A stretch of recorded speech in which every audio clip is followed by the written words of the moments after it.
So hello, welcome. My name is Amy Latta from Amy Latta Creations, and I do all kinds of different DIY craft projects, fun things for the whole family.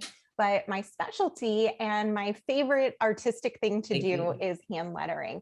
I started lettering in 2015, and my first hand lettering book, Hand Lettering for Relaxation, came out in 2017. And since then, I've had the absolute privilege of writing several more hand lettering books and a guided journal for creativity, which comes out this December. That'll be my sixth book. So I'm really excited to be here to share about hand lettering with you today. Tombow markers are by far and away my favorite. So I'm excited that they and Plaza have asked me to come and work with them today and show you how you can use those Tombow markers for lettering and to create some really special cards that you can personalize and give to the folks in your life. So let's go ahead and start by talking a little bit about what brush lettering is and how we're going to use these supplies to do it. So right now, what we want is the packet of handouts. And Tara, if you could switch to the overhead view, then everybody can see what I have and what I'm using. So you have a set of handouts that I provided for you, and you'll see one that has sort of a practice alphabet on it, and then you'll see a sample alphabet. But what we want to flip to first is this one called brush pen drills. So I'd like for you to start there. And so the first thing that we need to talk about is, what is hand lettering? What is this brush script that we're talking about? So hand lettering encompasses a huge variety of different fonts and embellishments, enough, like I said, to fill 5 books. So there's no way that we could cover all that in one class. But basically, hand lettering is the art of turning our writing, our handwriting, into art. And so we're going to do that with the help of a brush pen. And we're going to get this look called brush script. And brush script is one of, if not the most well-known hand lettering font. And it's distinguished by, if you look at these letters, you'll notice there's a mixture of thick and thin lines within every single letter. Do you see that? How certain parts are thicker and then others are thinner. And the way that we're going to accomplish that is by controlling our brush pen and how much pressure we apply when we use it. So the tool that we're going to work with is a brush pen, and you actually have several to choose from that came in your kit. We have the Tombow ABT Pro. This is a dual-ended marker. The marker under the bottom cap is a chisel tip, which is something we'll use later for our card. The other tip is a brush tip. So you can use this for the drills that we're about to do, or you can use this smaller pen. This one is called a Tombow Fudenosuke. It's a big long name for a little pen, but this is my favorite hand lettering pen. I would encourage you today, as we're doing the drills, to start out with the larger one. And then, oh, hold on. Sorry about that. Had a phone call coming in and that changed my screen. So I will get this back. But what I would suggest is that what you're going to want to do is to do the drills with the larger pen first, so that we get a feel for the technique. And then we're going to switch to that smaller pen when we're writing letters and phrases, because that gives us more control. So we're going to start with one of your Tombow ABT Pros. You may have a different color than I do, but they all work the same. And we're going to start with that brush tip. So when we look at the thick and thin parts of our letters, the question that we're left with is, how do I know which parts are thick and which parts are thin? So when we write anything on a piece of paper, our pen is going to be moving in one of 3 basic directions. It's either going to be moving down toward us on the paper, and that's something that we call a downstroke. It's going to be moving up away from us on the paper, which is called an upstroke, or sometimes we're moving horizontally.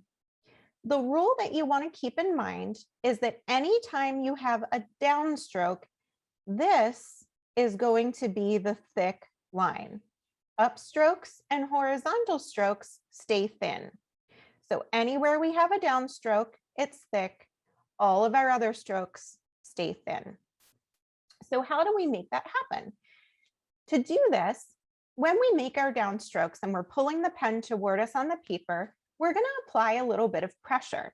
So I want you to take this brush pen, and the first thing I want you to do is just push it down on the paper and move around a little bit. And I want you to notice how that flexes. That's how you know that you're working with a brush pen. If you tried to do this with a regular bullet tip marker, you'll notice that that tip won't bend. If anything, it might break if you push too hard. But these pens are designed to work with pressure. So what happens is, as I push, I'm going to get these really wide, thick, beautiful lines. So I want you to, on your handout, do exactly what I'm doing. We're going to take that pen and you're going to pull it down toward yourself, and you're going to get a series of nice, thick, dark lines. And if anybody's having trouble doing that, let me know, say something in the chat. But easy peasy, we're just going to pull down towards yourself and get that thick stroke.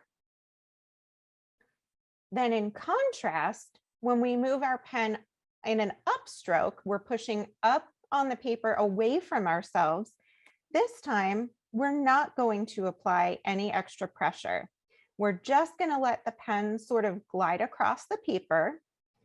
And as a result, you'll see that we get much thinner lines. So look at this huge difference that we have between our downstrokes and our upstrokes. The bigger the tip of the pen is, the more difference you're going to notice between the size of the down and upstrokes.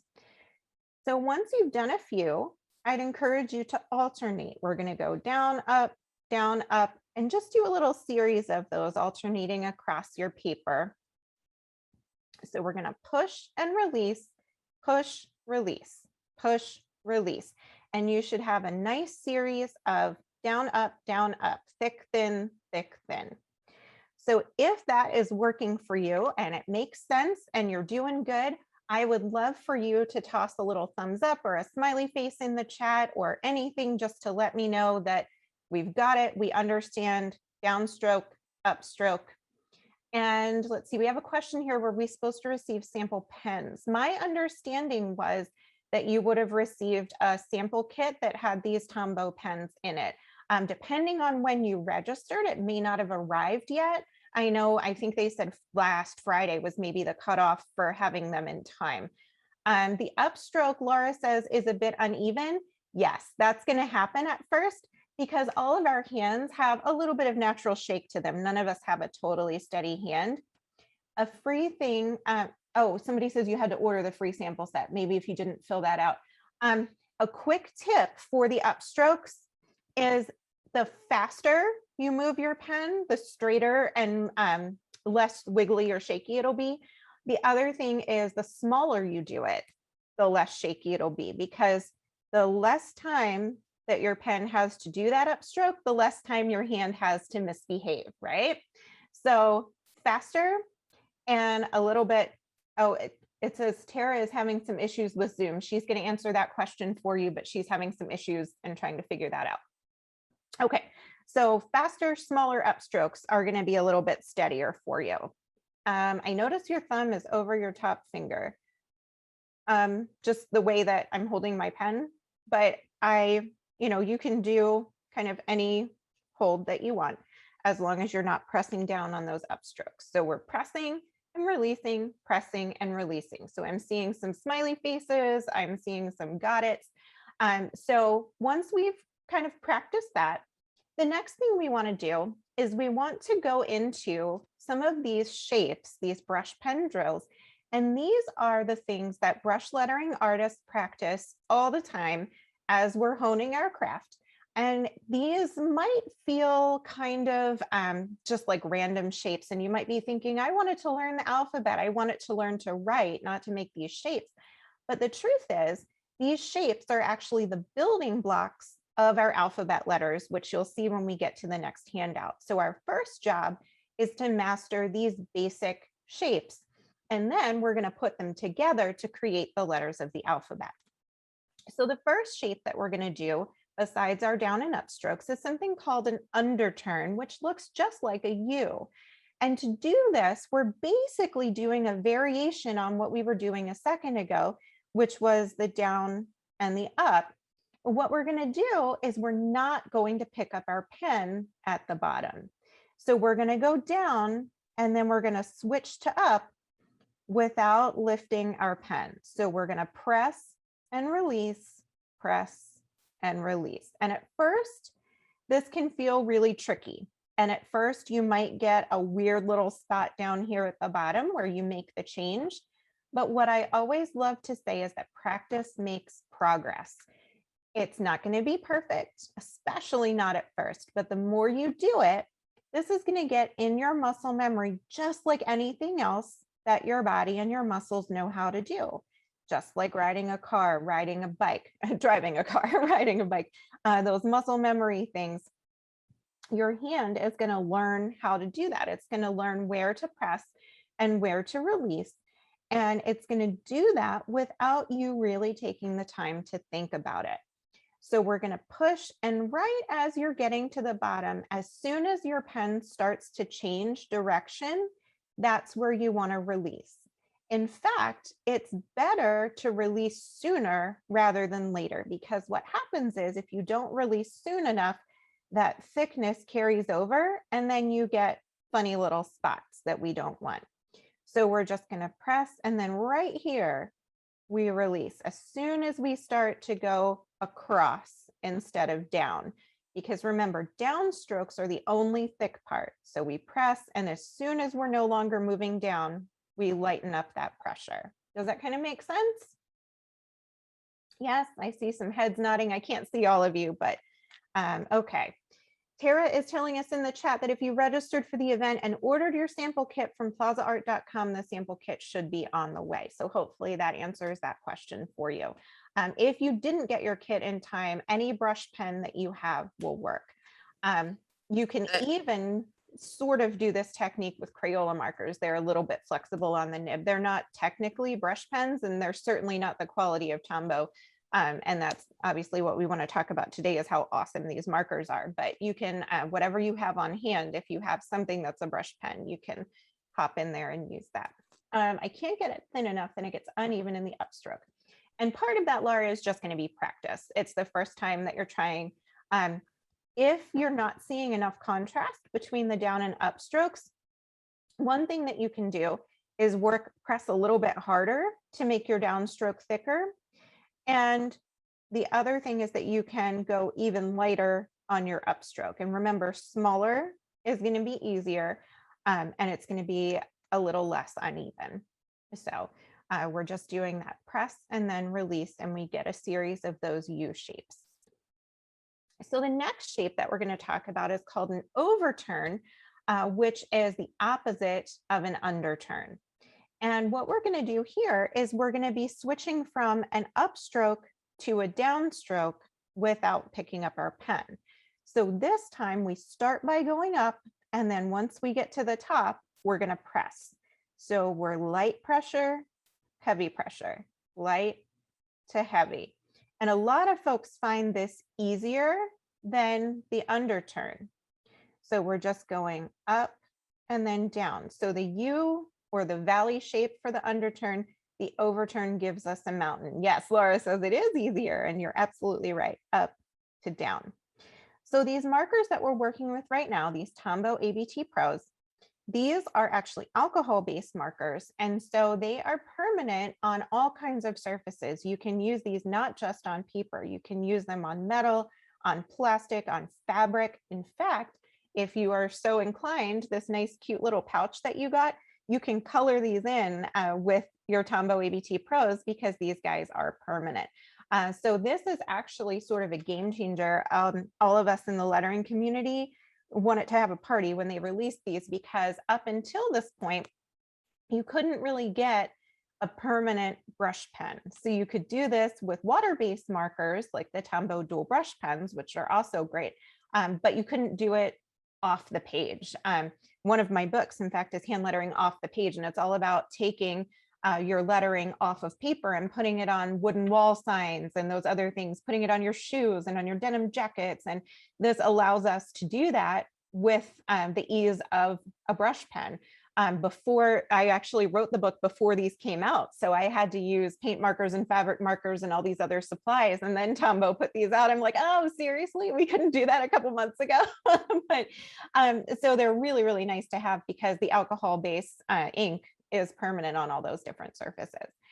Okay, so we've got our overturns, we've got our underturns, and you can already start to see how these shapes are going to be found in some of the letters of the alphabet. Next, we want to look at some loops, and the loops are going to be useful for things like L, obviously, is what it looks like, but we're also going to need that for our K, H, B, all those letters that start with a loop. So for this one, once again, we're going from an up to a down, but instead of going left to right, we're going to go from right to left. So we're going to go up and then down, up and down, up and down. So as soon as we get to the top there, we're going to make that switch. And as we're practicing that, your paper is probably filling up a lot like mine. Feel free to go on to some scrap paper as well. The other thing that we can do is we can swap out our pen for one that's going to be a little bit smaller. So we have the Tombow Fudenosuke is also a brush tip, but you'll see a drastic difference in size. So take a look, see how different the sizing is on that. So we're going to switch to this and do these same drills. It's going to react in the same way to pressure. We're just going to get something much smaller and thinner now that you kind of have the idea of controlling that pressure. So notice that this is a whole lot, in my opinion, easier to control. It's got more resistance, like Laura said. This one is the hard tip. There's a hard tip and a soft tip Fudenosuke. They're very similar. They're the same size. They're both black. The difference is if you look right above the UPC label, it will say WSBH if it's hard and WSBS if it's soft. So that's how you can tell. Sometimes they're in a 2-pack, sometimes they're single. I'm not sure, Tara, maybe you can tell us which one Plaza carries or perhaps both. But this is by far my favorite lettering marker. But we're just going to go up with little pressure and then back down with more pressure, and we get that nice L shape. Yeah, everybody got one. I don't know if there was a mixture of soft and hard. Okay. Aren't the barrels different colors, a little different colors too? They do. They have a pack of 10 different colors, so you can get them in color. Yeah, I have a couple here. There's a pink, a red, orange, yellow, green. They're kind of the base colors. The ABT Pros are available in 108 colors. They're in all the same colors as the dual brush pens. They come in different color palettes and groupings. You can get 5-packs, and then you can get larger packs as well, or you can buy them individually. All right, so we have the loops. Then we have descender loops, and the descender loops are going to be a downstroke into an upstroke. And you can see that this is a lot like the letter J, or it's what we would do at the bottom of something like a Y or a G, that kind of thing. So this is going to be a downstroke into an up, down to up, down to up, like so. So we're just pressing, and as we release, we're just going to cross back over, like so. Descender loops restore my confidence. Laura's asked a question, does the tip wear out? Eventually, Laura, it will. It'll really, what you'll find is that before the tip wears out, you might run out of ink.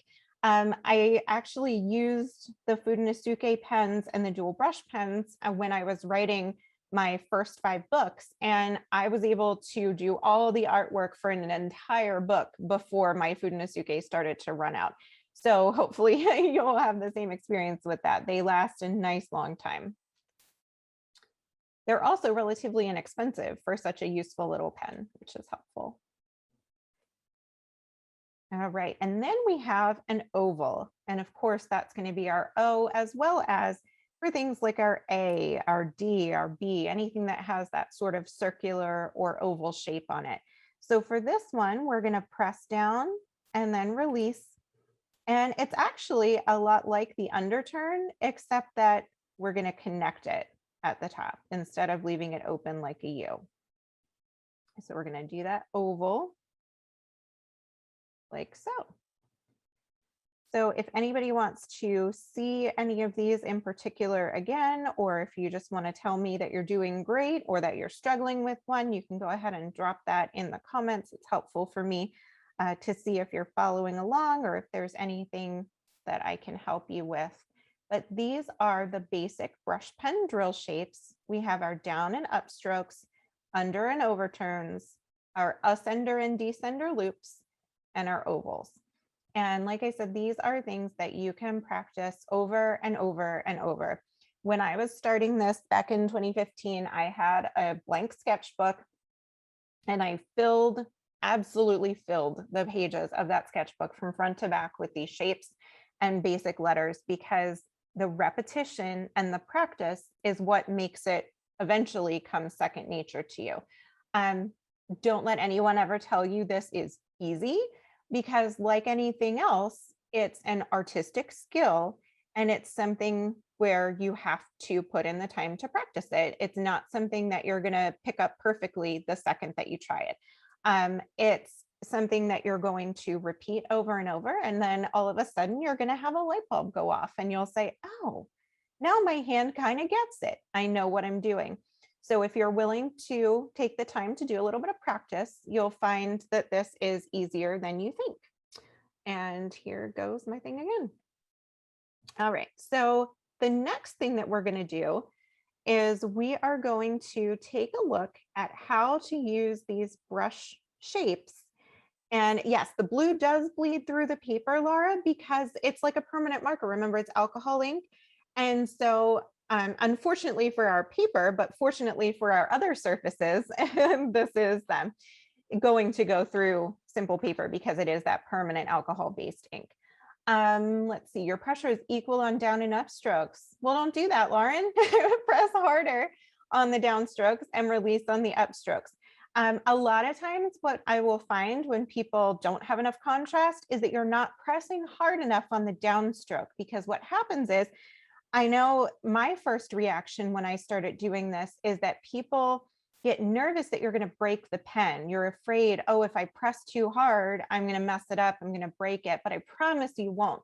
These pens are literally made to do exactly this. So push, don't be afraid. If your downstroke, Lauren or Laureen, I'm sorry if I'm saying that wrong, if it doesn't look the same thickness as mine, that means you're not pressing hard enough.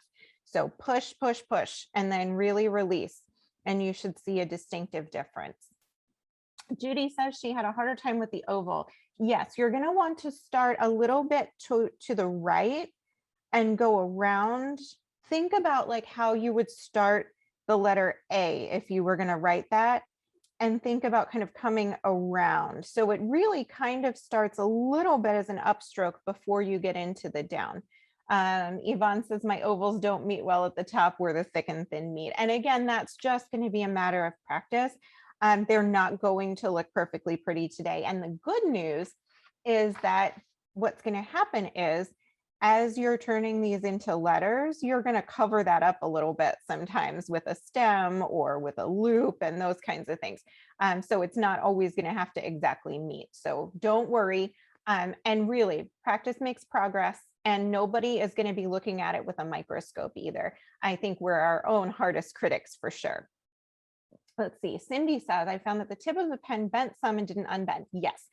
So what happens is, once you kind of break your pen in, you're going to have a particular way that you hold it because of that bend. You can see mine did the same thing.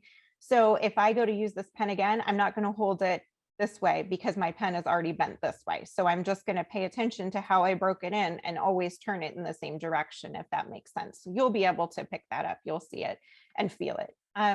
Does Tombow sell permanent markers like little black ones we are using? These are what you mean, the Funasuke? No, this is water-based. They do sell a mono twin, which is a permanent marker. This is just a regular bullet tip though, not a brush tip. So they do have a small black permanent, but it is not brush tip. The Fudenosuke is water-based. Okay. So now what we want to do is take a look. Yours probably is polka dotted like mine. We have our handout here where we're going to put some of our shapes together. And I want to show you how this starts to make the alphabet. So the first thing we're going to do is try our lowercase a. And to do this, we're going to start with that oval shape. And then we're going to do an underturn. So we're going to do oval, underturn. And you'll notice my underturn doesn't come all the way up like we practiced, but it's that same idea of press and release. Now you can do this in two different ways. One way is by forming your oval, stopping and picking up your pen, and then forming an underturn. The other way is that you can form your oval, keep your pen on the paper, and go right into your underturn. Either one is totally fine, and no one, including me, unless you tell me, is going to know which way you did it.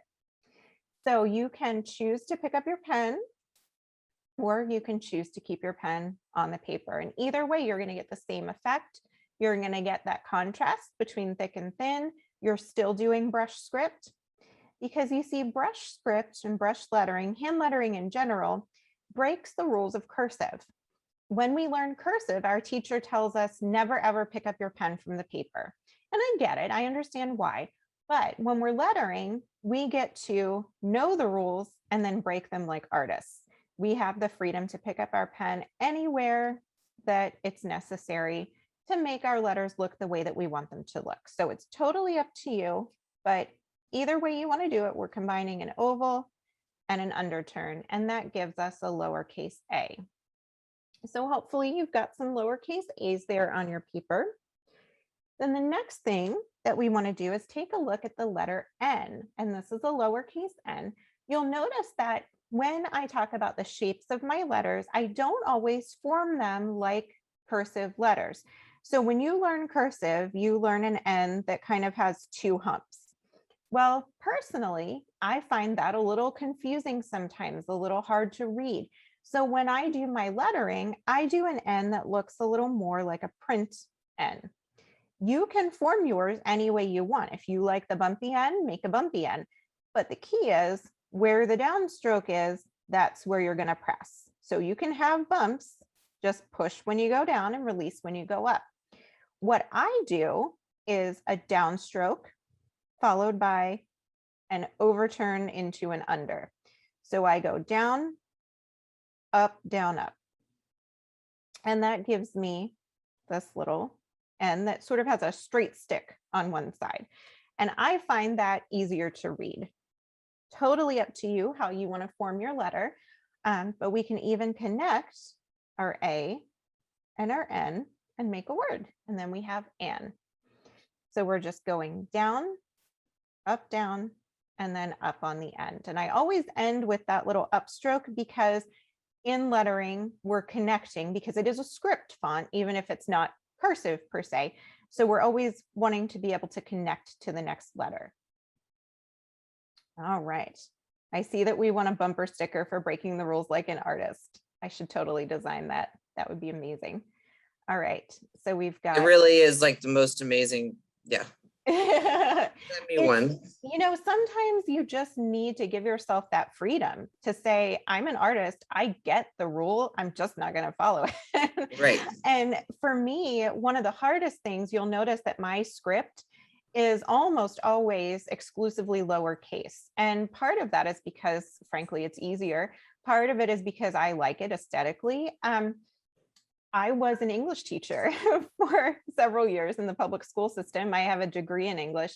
So it kind of broke me at first to not capitalize like my name and things like that. But over time, I had to give myself permission to write in all lowercase and be like, okay, this doesn't mean I'm dumb. It doesn't mean that I don't know what's correct. It means I'm an artist and I'm making a choice. And you just sometimes need to let yourself do that. Okay. Our M is very similar to our N. we're just going to give it 2 bumps instead of 1. And the M is actually a really fun guy to play with. If you've looked at hand lettering and you've seen folks on Instagram and things, you've noticed that another rule that we break a lot of times in the lettering world is don't always. Sometimes we do, but sometimes we let them drift. So for example, if you look at this sample card that I made, the word birthday jumps around a little bit. And you've probably seen other examples where it jumps even more. That's called bounce lettering. And that's where we give ourselves permission to take this baseline and do whatever we want with it and let our letters drift all over the page. I will tell you that I do this sometimes for no other reason than the fact that I can't write in a straight line to save my life. And so giving myself permission to let my letters bounce all over the page is amazing because it doesn't matter where I put them. No, that I'm too lazy to pull out a ruler and that I can't get my letters all lined up. So bounce lettering is another thing you'll see. And the M is a fun guy to use because what I like to do is I like to let my first bump be higher and my second one drift lower. So I'm sure you've seen folks write the M's like that. Losing audio. Is anybody else losing audio? Can you hear? Somebody put It in is the breaking chat. up a little bit. It's coming in and out. Okay, let's see. Let me check my mic. Is that any better? Now it is. Yeah. Okay, let me know if it goes out again and I can switch my audio to the regular computer audio instead of the mic. Okay, Okay, great. Thank you. so is that it's better? We can hear now? Yep, they're good. Okay, awesome. So for the M, I like to let the first pump drift higher and then the second one comes down a little. Again, totally an artistic, stylistic thing, but I think it's really fun to play with. So you can play around with that a little bit and that gives your letters some bounce. It also, for me, I find that it makes it easier to read because sometimes when you have just a bunch of bumps in a row, especially if you have M's and N's together, sometimes that can be a little visually confusing. So I find that that really distinguishes like, here's an M. Okay, questions so far? Pop them in the chat if you have them. Otherwise, we're going to jump down to the D. And the D is a combination between an oval and a loop. So we're going to make our oval and then we're going to make our ascender loop, and that's going to give us a D. You can also, if you prefer, do an oval and just a simple downstroke. So you can have it with the loop, or you can do a simpler version. Either one still looks pretty, still brush script because it has the combination of thick and thin within the letter. So you can try those and see what you like better. That gives us our lowercase d.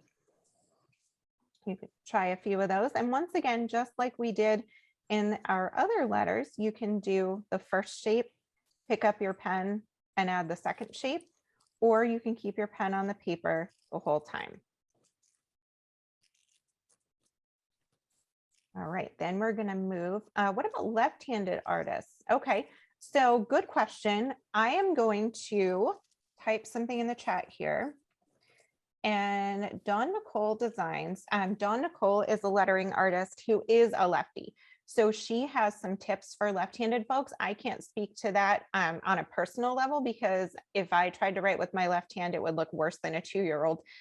So I would send you to a left-handed artist who can give you those tips and tricks. She's got things on her site about that. I believe Amanda Arneal might be left-handed as well. But there's definitely lettering artists out there who are making their living with their left hands, and they can give you the tips and the tricks that will help you to be successful. Okay, then the U is just going to be our underturn, followed by another little underturn that's going to help us connect to the next letter. So it's just underturn and then keep on going. So we're going to go down, up, down, up. So once you've mastered the underturn, U is really pretty simple. And then a W is just going to be continuing on with two of those, kind of like we had M and N, we get our U and W. And then the last one, oh, D is one stroke. So if I'm doing my D and I'm not picking up my pen, I'm going to do my oval, and then I'm going to keep going up and then come down. So oval, up, up, up, up, up, up, down, like that. All right. Then the H is just our ascender loop and an overturn. So we've got loop and a mountain, and a loop and a mountain, just like so. So the idea with these little practices of putting the shapes together is not to walk through every single letter of the alphabet. We would be here all day and we only have until 2:30. But the idea is to show you how each letter is made of the building blocks that we practiced first, these brush pen drills. Almost all of our letters are some combination of these basic shapes. So practicing and mastering these really is where you want to start. It's worth the time because then you can put the shapes together to form the various letters. So down here, I have a sample lowercase script alphabet for you. And then if you look at your other handouts, you'll see, first of all, I have a sample alphabet for you. This is lowercase and uppercase. Now, as I mentioned briefly when we were talking about the M and the N, there's no set rule that you must follow this alphabet guide. If you took classes with 10 different lettering artists, you would see 10 different alphabets. Some things are pretty standard. Most all of us form our lowercase a the same way. But when you get to things like our D's and our S's and our R's, everyone's are going to look different. And that's okay. In fact, that's what we want, because lettering is an art and it's your art. So the things that you make should be a reflection of you as an artist. In fact, if you were to scroll Instagram and let's say that you were following me and you were following Dawn Nicole and you were following maybe Amanda Arneal or Stefan Kuntz, the idea is that as you're scrolling, you would see one and you'd say, oh, that's Amy. Oh, that's Dawn. Oh, that's Stefan, because we have our own unique style. And that's what you want too, is to create a style that's all your own. So if you, for example, write your S the way that you learned to write a cursive S, whether it's like this or like this, that's totally fine. The only rule is to press on the downstroke. As long as you have a thick downstroke and thin upstrokes, you are well within proper, appropriate hand lettering. You're following those rules of brush script. Same thing if you do your lowercase r and you don't like to put a loop on it, that's a-okay. If you like to put a giant loop on your r, that is also okay. You can form the shapes of your letters in any way that you find aesthetically pleasing. If you want to do your capital E like this and then go from there, do it. It's just that you have to press on the downstroke and release on everything else. This is designed to be a visual guide for you, and more than anything to show you where the downstrokes are, because when you're starting, that's the hardest part, is figuring out where is my pen moving down on the paper. Now, could you sit there and think, okay, up, down? Yes, of course. But this is to save you some time as we're starting and practicing, so you have a guide to look at. So don't feel like you can't change these. It's just a guide to give you where the downstrokes are. Cindy had a question that says she's finding the pen sticks to the paper and doesn't flow smoothly. Sometimes that is something where the pen just sort of needs to be broken in. Sometimes it's an issue of the paper itself.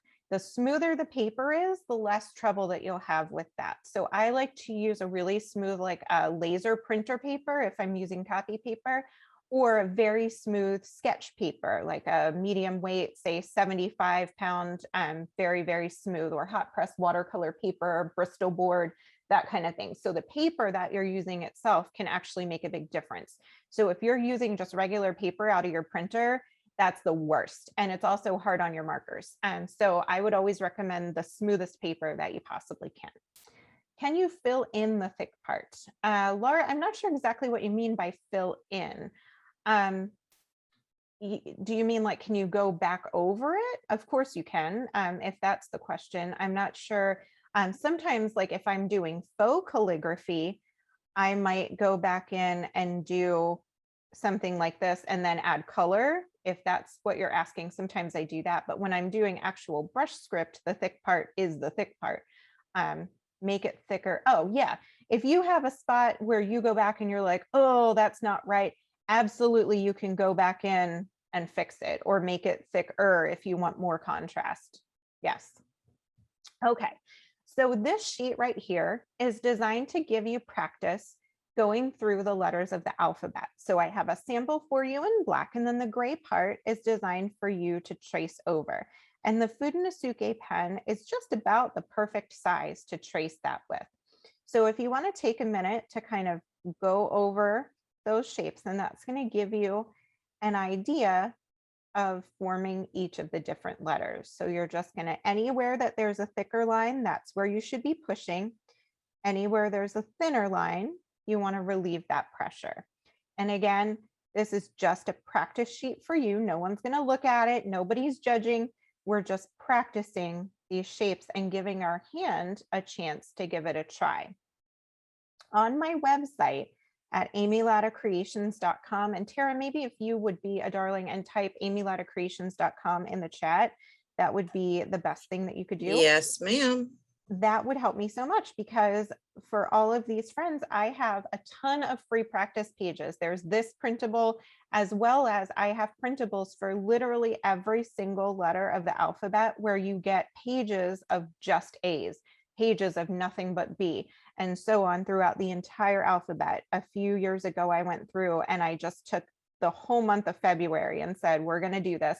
And every day I posted pages for a new letter. So if you go to amylattacreations.com, across my main header, you'll see a tab that says free practice pages. And if you click on free practice pages and scroll down, you'll see each individual letter. So anything that's being difficult for you, that kind of thing, you can print it out and just practice your heart out. And they're all free. They're all download as many times as you like.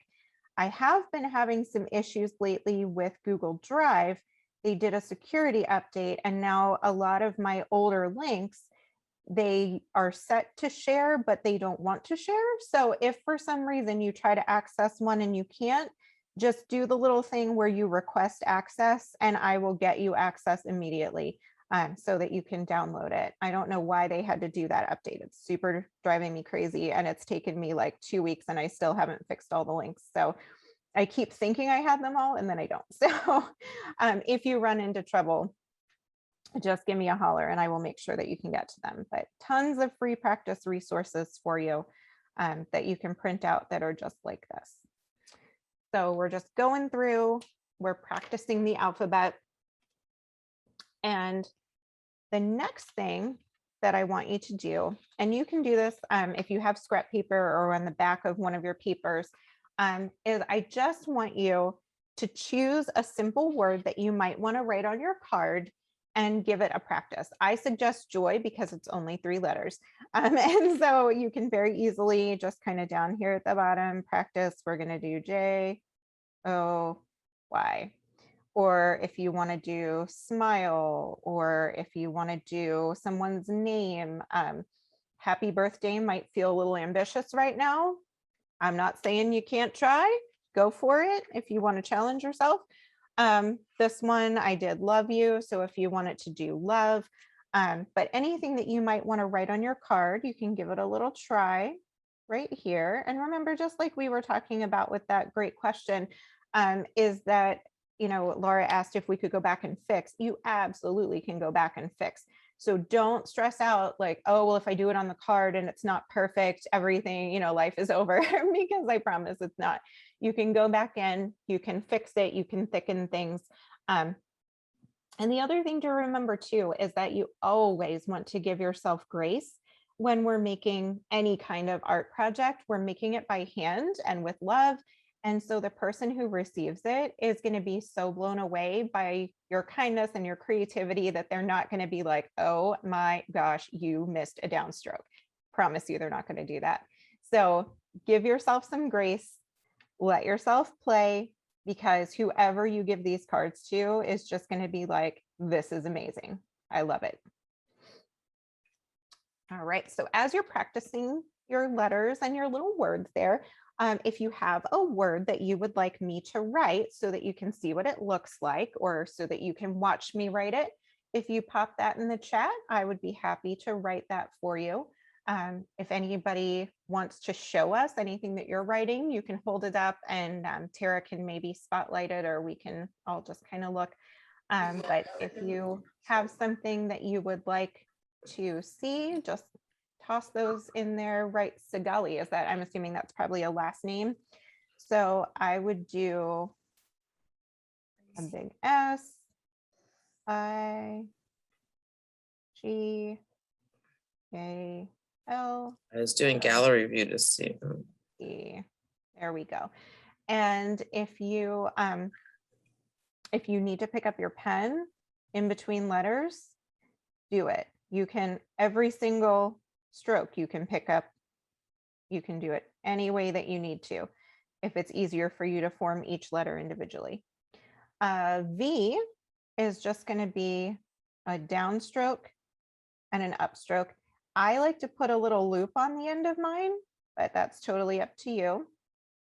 The W is 2 underturns, and kind of like the M, I let the first one be higher and the second one drifts down a little. I also put a loop on the end of that just because I like loops, but you can not do that as well. An X, good question. An X is not 2 downstrokes. I do down, up. So the first stroke is down, the second stroke is up, because otherwise it would just look bold. Peace, we're going to write peace. So we're going to start with our P. We have our E. Then I'm going to pick up my pen. I'm going to write the A, pick up my pen, C, and E. What I find is anywhere that I would have to retrace something. So like here, if I were to do an A, I need to be over here to start the A. So if I would have to retrace, I don't want to do that. So I'm going to pick up my pen and do this. And the same thing with the C, it starts over here. So I'm going to pick up my pen. The E I can go right into because it starts right off of that C. But anywhere that I would have to start over, I'm going to lift, if that makes sense. Lena, you could do a capital L or you could do a little L.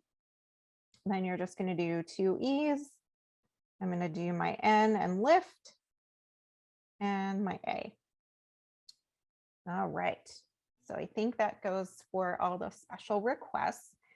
And then you can also do a combination of fonts.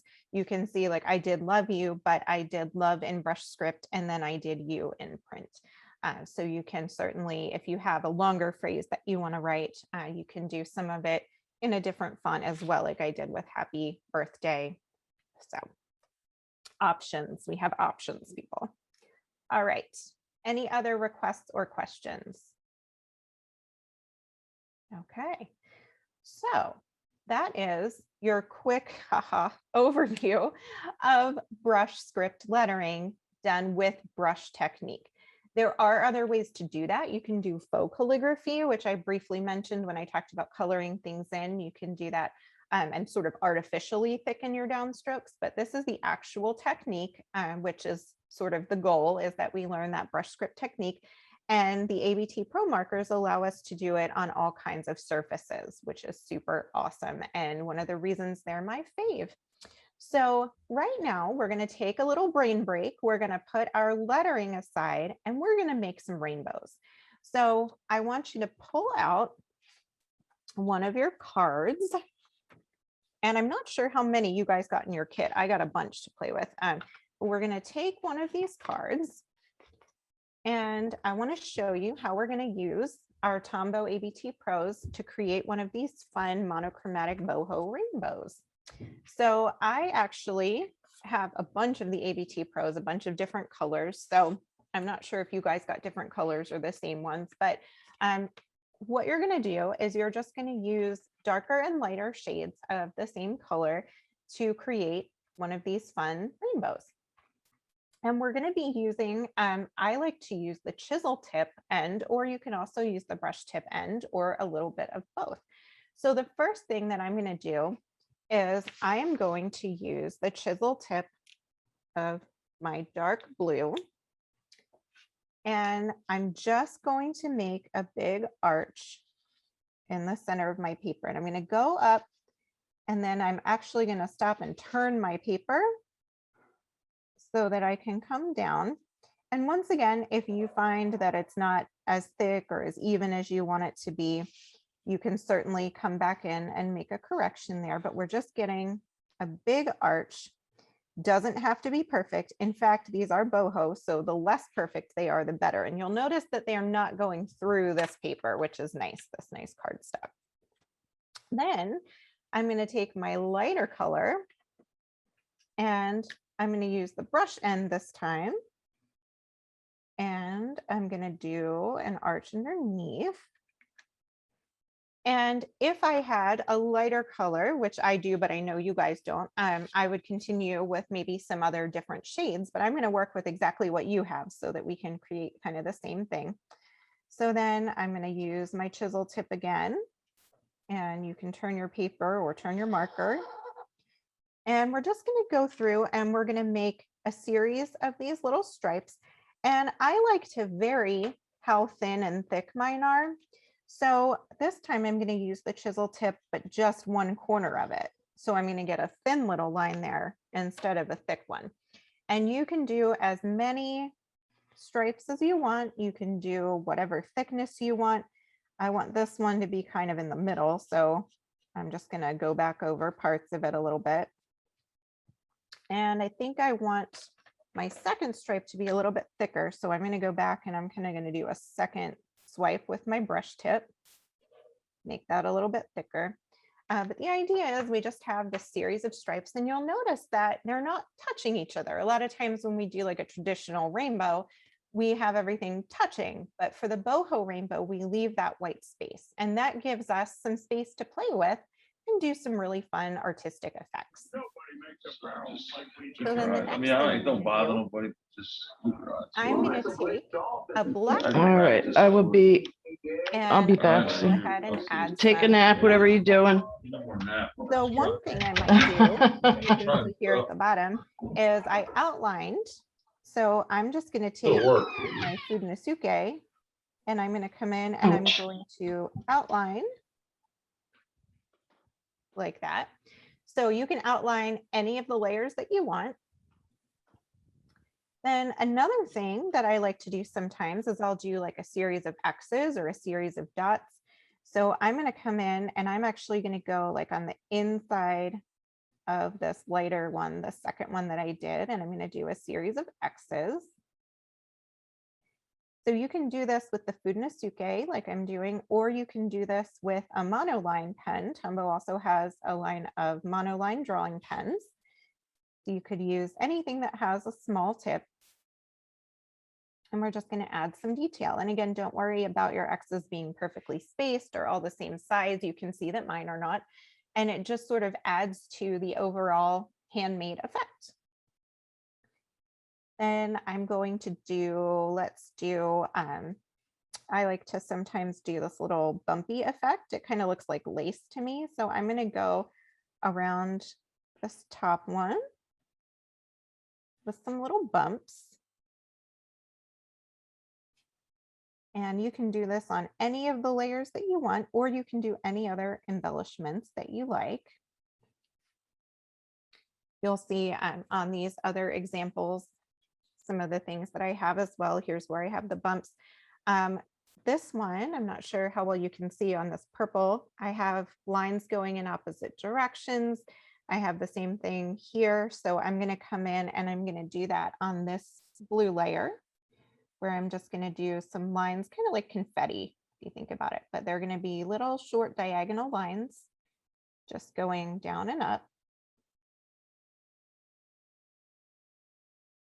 And then the other thing you can do is you can do things inside the white space. So you'll notice like here, I added an extra stripe, or here I added an extra one in. So if you have some extra white space, you can come in and you can add an extra stripe or two. Sometimes I'll do like 2 lines kind of in the same area like that. You can do some dots. Any kind of geometric shape or pattern that you have that you want to do to fill in either the colored space or the white spaces is really fun. And basically, your rainbow is done when you say it's done, which is one of the fun things about being the creator, is that you just kind of add to it until you're happy with the way that it looks. And then you say, it is finished and I like it. So at this point, I'm going to call my rainbow finished, but you can work on yours as much or as little as you like. And then the next thing I'm going to do is choose my phrase. Can I go over how I made the B? Barbara, are you talking about a capital B or a lowercase b? And while I wait for Barbara to answer, I'm going to put smile on my card. Now, one thing that I like to do sometimes, if I really want to make sure that something is centered correctly, is, oh, capital B in birthday. Oh, well, I actually did a lowercase b for birthday here, but I will show you both happily. So for a capital B, I would do a downstroke, then I would do an overturn and another overturn like that. So down, bump, bump. And then for the lowercase one, I would do a loop and then an overturn that comes all the way back, and then I loop out of that. So I go up and down, up, around, and through like that. You could also do a downstroke with the oval like that. So lots of different things that you can do with the B. I hope that's helpful, Barbara. Okay, so I am going to do smile. And one thing that I find is that if I count the letters and the spaces in what I'm writing and I start in the center, that I tend to stay in the right position. So for smile, the I is going to be the center. Now you can do this with pencil first. If you're feeling nervous and you want to make sure that you get everything lined up correctly, you can pencil in your word and then trace over it. But I'm going to go ahead and do it with my marker. I don't have a pencil here on hand. So I'm going to start with the I, and I'm going to go into the L and the E, and then I'm just going to back up and do my other letters. So that's one way that you can kind of balance things out, is you can start in the middle and work your way out to the sides. So you can put your message, whatever you'd like to write on there. And then to finish it off, the last thing that we're going to do is we're going to add one of these cutie little hearts. So to make one of the hearts, you're just going to take paper, and it could be cardstock. Cardstock's probably the best, but if you don't have any, you can just use like the edge of one of your practice papers. And what I'm going to do is I'm going to take my marker and I'm just going to draw a little heart. And then I'm going to cut it out. And I'm going to use my Tombow adhesive and stick it on. And of course, this part is optional, but it's just kind of fun sometimes to have a little dimensional touch to your card. And you could even, if you want to like pop it up, you could adhere it on there like a couple of layers. You could do a couple hearts and stack them on top of each other, that kind of thing. We're just going to cut that out.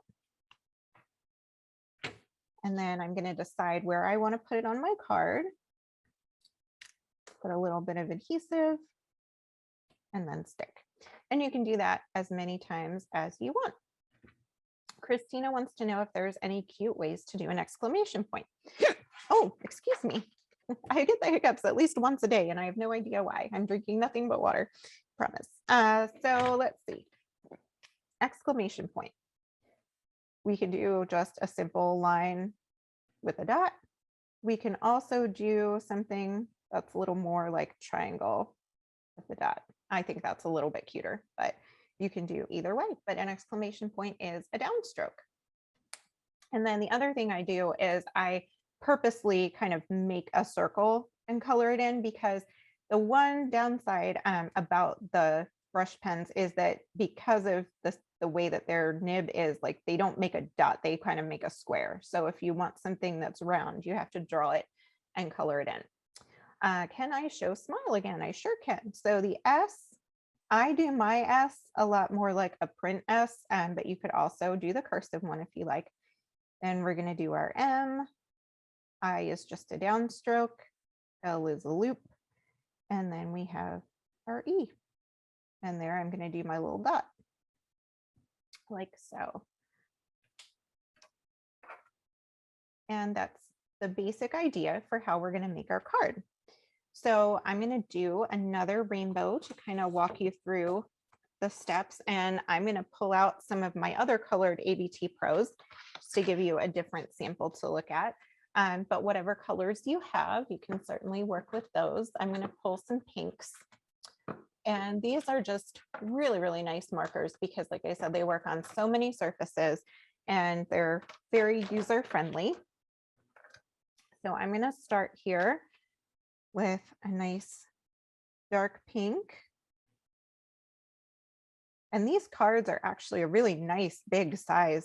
The sample ones I made before I had the ones from Plaza, and they're kind of little shrimps next to these. So they give you a lot of nice drawing space. So you can make the most of it, make a nice big rainbow. But these are really fun. Boho rainbows have gotten really popular in the last few years. And I think they're just a lot of fun to draw because there's no right or wrong way to do them. You can alternate where your thin lines are versus your thin ones, your thick ones. And what you'll notice too is as you're doing this, at first, when the ABT Pro marker goes on the paper, it's going to look one color, and as it dries, it's going to change to a slightly different shade. So if you start to put it on and you're like, oh, that's not quite what I expected it to be, don't worry, because it's going to change just a little bit. All right, so I've got my pink rainbow, just again, alternating the thicknesses. You can do like this one, my outermost one was a thin line. Some of the others are, you know, starting with the thicker. So any way you want to do it, it's totally cool. And then I'm just going to come in and I'm going to add details. Julie just joined late and wanted to know if she could see it from the beginning. Julie, my understanding is that Plaza is going to have this on their YouTube channel. I'm not sure when, but it's going to be available in full content on the YouTube channel at some point soon. All right, so I can Kara, answer that question. Okay. Yeah. Hi, Kara, go everybody. on. Hi, Julie. Tomorrow, everybody's going to get a thank you for attending email. And in that email, at some point tomorrow, it depends on how long it takes the video to process. But at some point tomorrow, you'll get that email and it'll have a link to the complete event on our YouTube page. There you go. So you'll be able to catch everything you missed. So right now I am outlining that outermost stripe. And just to show you, so remember I told you I can't draw a straight line, I can't draw a straight curve either. So if I tried to outline this perfectly, you would instantly know that I'm not very good at doing that. So what I do instead is I let myself trace loosely. Again, give yourself the permission to not follow the lines. And then I go back with a second line, and you can see that that just kind of gives it this really nice artistic hand-drawn look. These double lines kind of circling around that outermost arch. So that's what I'm going to do for that one. Then for my next one, I think I'm going to do some polka dots. So I'm just going to come in and draw some dots. And if you guys think of any geometric patterns or shapes or things that you can do inside of these rainbows that I haven't thought of, feel free to share them with us in the chat, because more ideas is always more fun. So if you come up with something, you could put little heart shapes in here. You can do triangles. You can do like a checkerboard pattern, anything that you love. So I'm going to finish my dots here on my second layer. And then another thing that I like to do is sort of a stitching effect, which you can see here. So this is just some little tiny short lines. And when you put them all next to each other like that, it gives the effect that like this piece of the rainbow was sewn on, which I think is a fun little doodle. So I'm actually going to do that in my white space here. So I'm just going to come in and do these short little dashed lines. And they'll look like stitches for that row. And again, if you have any fun ideas for me to try, you can pop them in the chat. I'm going to do a series of X's here, and I'm going to actually do these right on the edge. So you can see they're touching the pink stripe, and then they're also in the white space. So they're kind of half and half. And right now I am using one of the monoline pens. This is the mono drawing pen, which are really fun. Oh yes, Judy, I know. So the handwriting as an art form has certainly started to go away, but we're bringing it back with hand lettering. I think honestly what happens sometimes is when we feel as a society like we're starting to lose something, the artistic community rises up and says, oh no, we can't do that. We can't lose handwriting and calligraphy and the art of writing. And that's when hand lettering kind of had a resurgence because kids weren't learning cursive in school, that kind of thing. So I feel like that sort of was a driving force in hand lettering coming back and being more popular, just like when they took chalkboards, like blackboards, out of classrooms. That's when everybody started putting chalkboards in their homes. I mean, if you think about it, when they were in classrooms, nobody cared about having them at home. But then as soon as we thought that was something that was going away, part of history, our history that was going away, then all of a sudden people were like, oh, no, give me chalkboard walls and chalkboard furniture and chalkboard all the things. So I think that kind of is where the resurgence of hand lettering came from too, just a fear that it was going to go away. Question here, what about shadowing the letters? So that is a whole other class, friend, but I do sometimes shadow the letters. So basically, the short answer to that is if you're shadowing, you want to think about where your light source would be coming from. So if you, for example, had a light up here in the upper left and it was shining down on your letter, thinking about, okay, where would the shadows fall? So you would just come in and you would add the shadows where they would naturally fall. So the key to that is knowing where your light would come from and where that would cause the shadows to be. So in this case, if your light is in the upper left, your shadows are going to be to the lower right, that kind of thing. As far as what tools to use, you could, if you're using the ABT Pros, the Fudenosuke makes a nice shadow.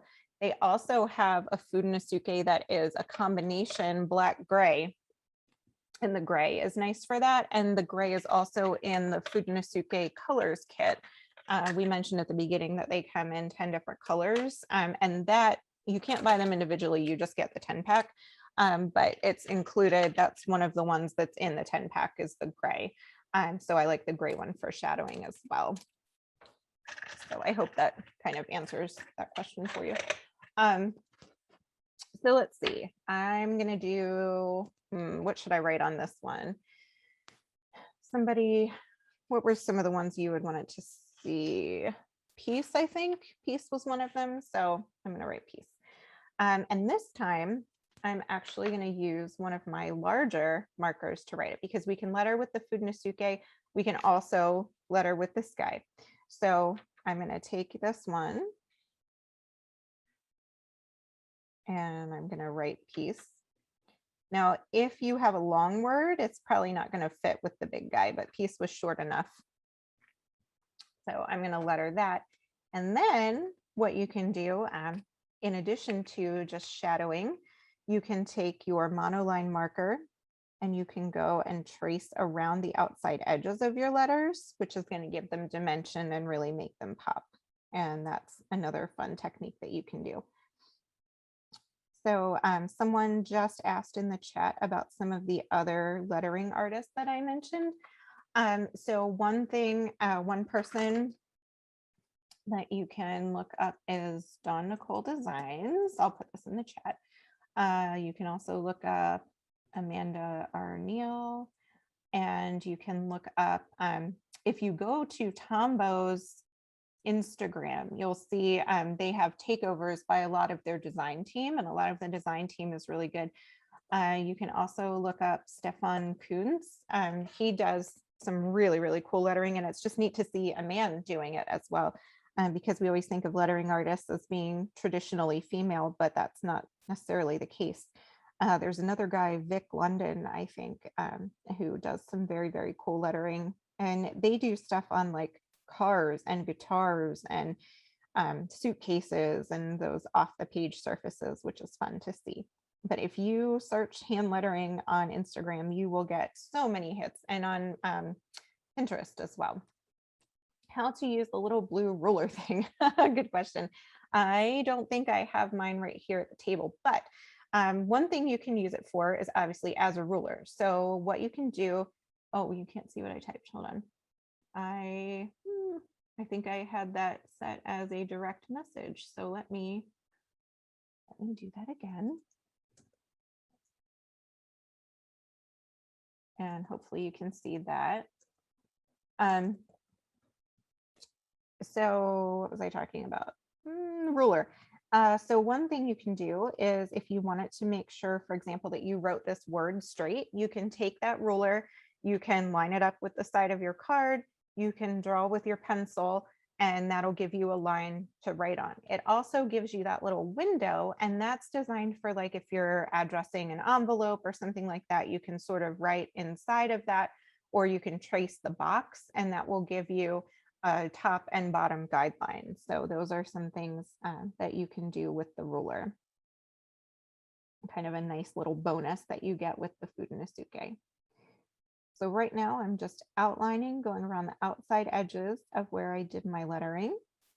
And you can see there's a couple spaces where I didn't do it perfectly. So I'm just going to take my marker and come back in and fill those in. And then I can do a little bit of shadowing like you asked about. So I'm going to imagine that my light source is in the top left, and that's going to give me those bottom right side shadows. And I'm just going to use my Fudenosuke to fill those in. So super fun. We can do the lettering with the big markers or the little marker, and it gives a totally different effect just because of the size.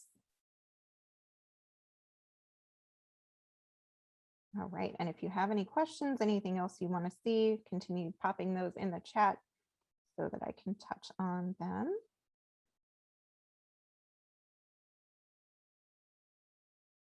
And there's my piece.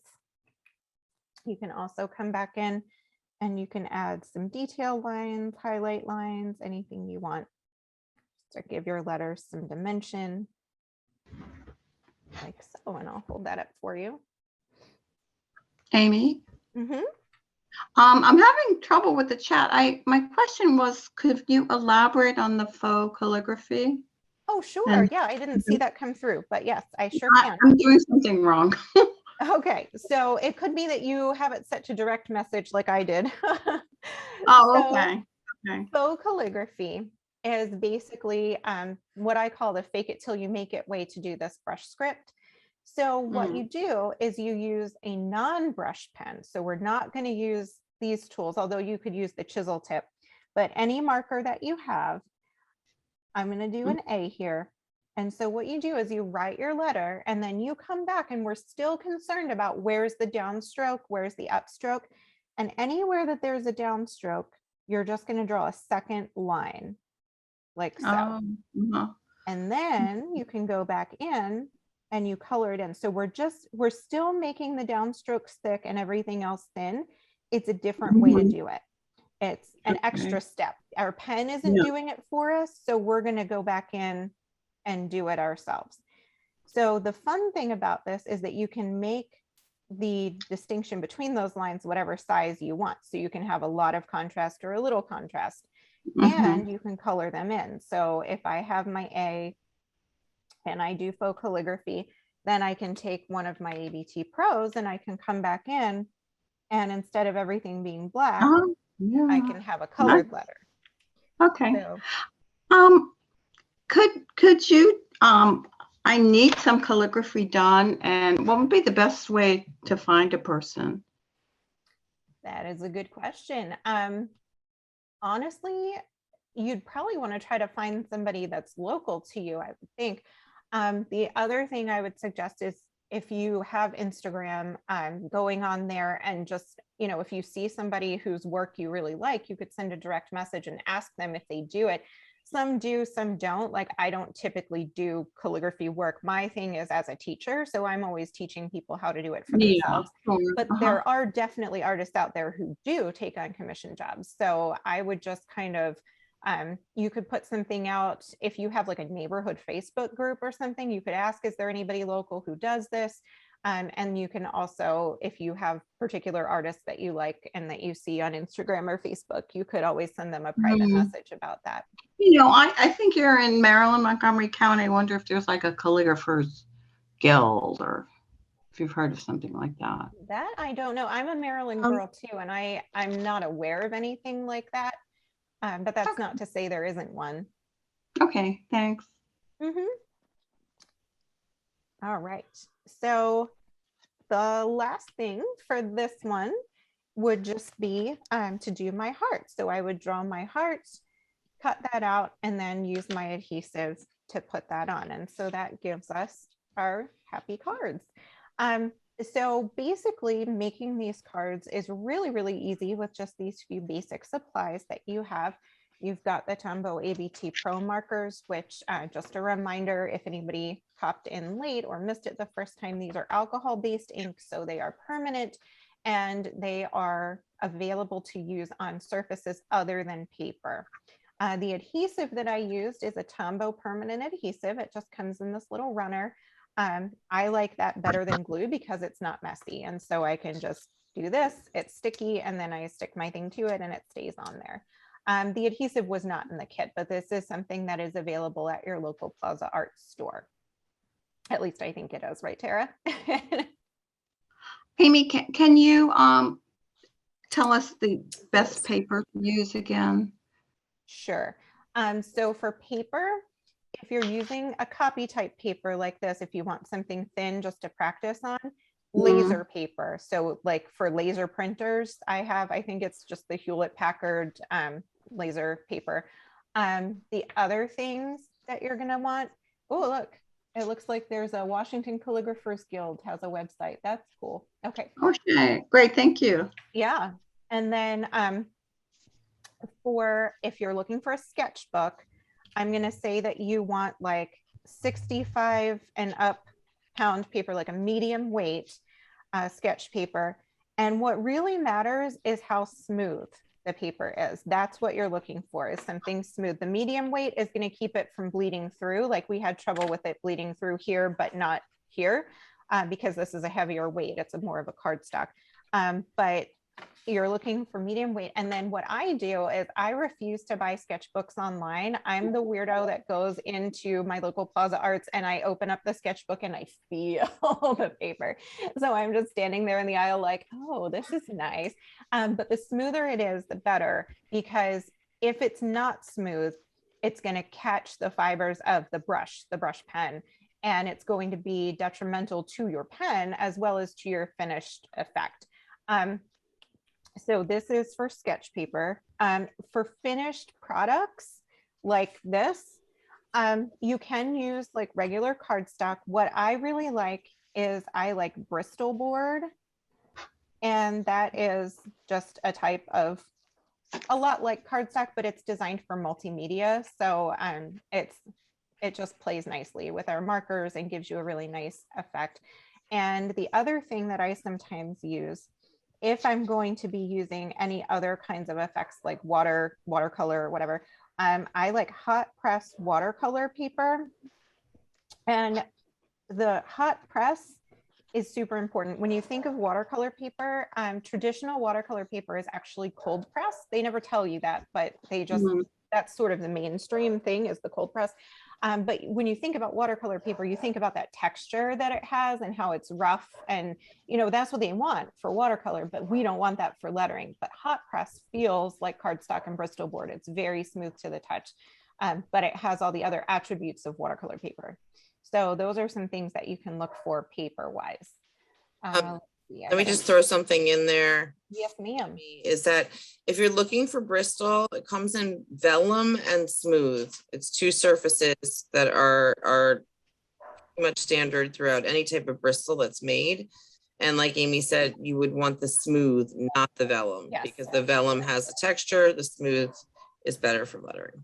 Correct. Yes. Thank you for clarifying that, Tara. Okay.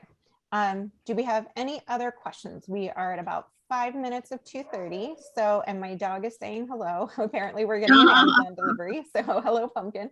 But if anybody has any questions, or if you want to hold up your cards, a couple of quick things as far as next steps. I know Tara did put this in the chat, but if you're watching along here, Amy Latta Creations is the name of my business. And my goal is to teach people hand lettering as well as other arts and crafts and DIY fun.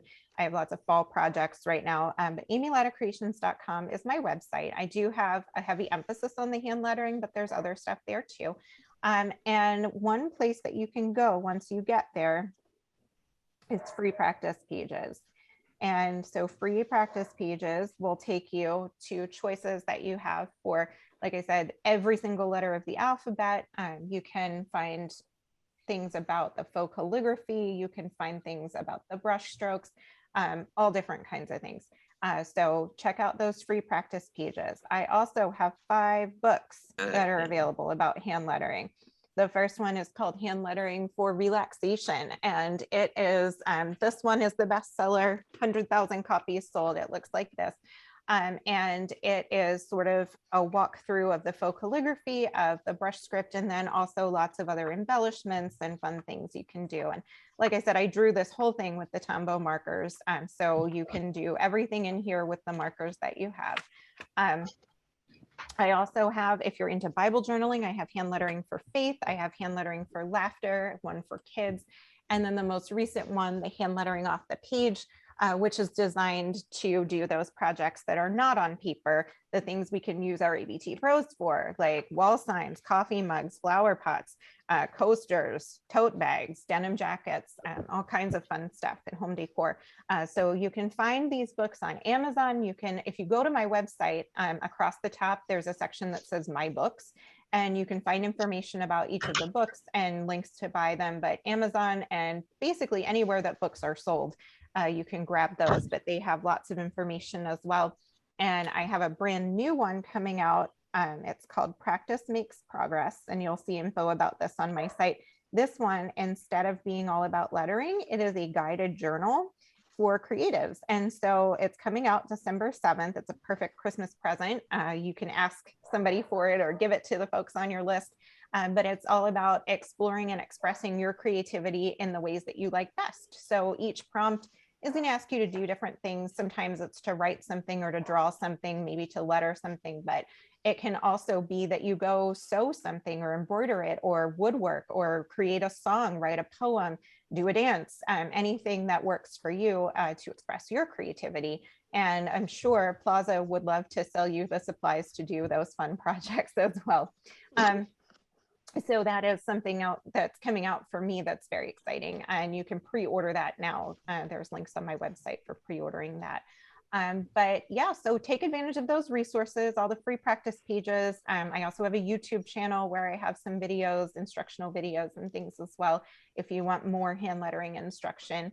But it has been really wonderful to be able to share with you today. If you have any last minute questions or comments or things you'd like to say, you can pop them in the chat.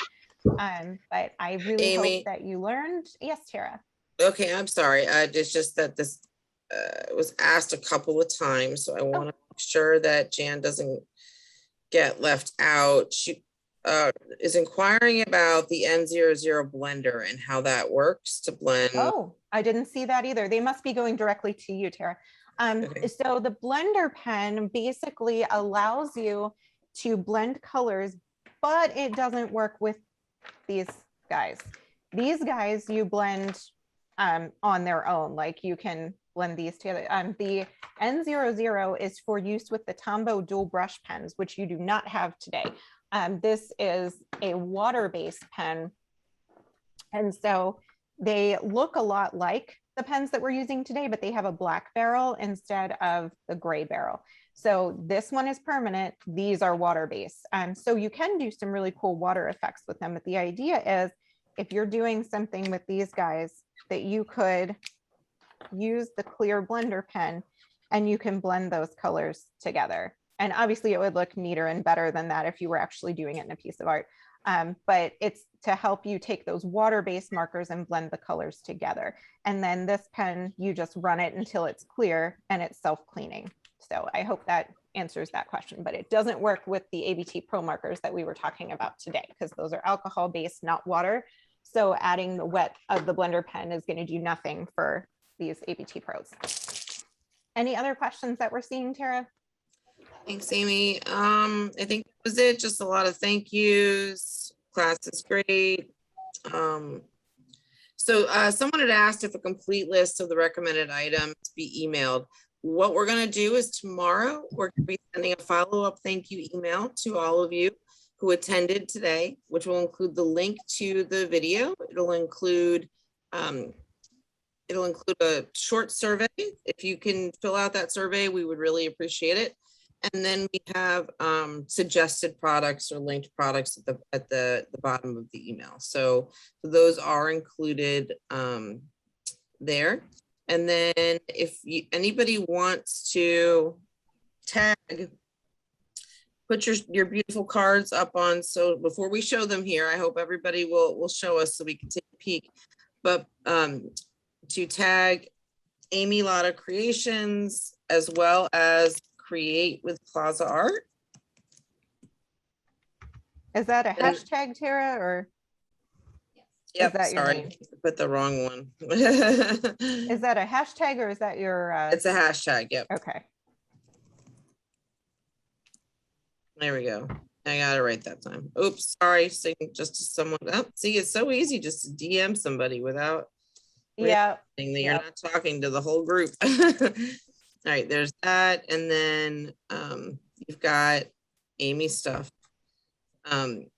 So I'd like to talk about one more thing if I can, and then we can do show and tell. Does that sound good?